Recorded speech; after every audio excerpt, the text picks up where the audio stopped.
Izaho zany no monsieur Rakotomalindra Pascal Herinay, antsoina fotsiny hoe monsieur Hery. Ny andraikitra zany ato amin'ny EPP Ambotron'Be dia Talea.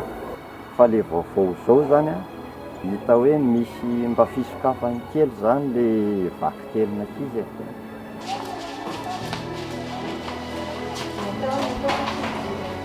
Mamaky teny manao aloha dia manao miaraka amin'ny ankizy dia avy eo manao ny ankizy rehetra.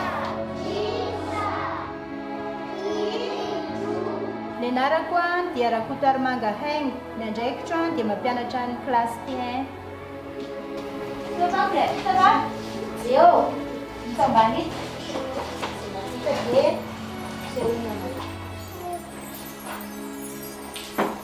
Voalohany ao mety hita hoe mba misy fivoarana zany le famakiana ankizy teny. Teo aloha dia ny ABD akatra amin'ny sedra ihany no haindry zareo no litera. Fa zao izy efa mahay fehezanteny, mahay mamaky fehezanteny, mahay mamaky lahatsoratra azo vakiana.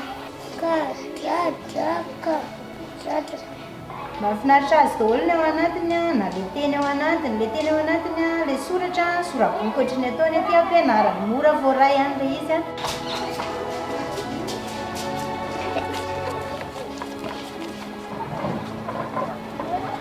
Rehefa mianatra ty ampianarana Sylvia, inona no tena tiany Sylvia?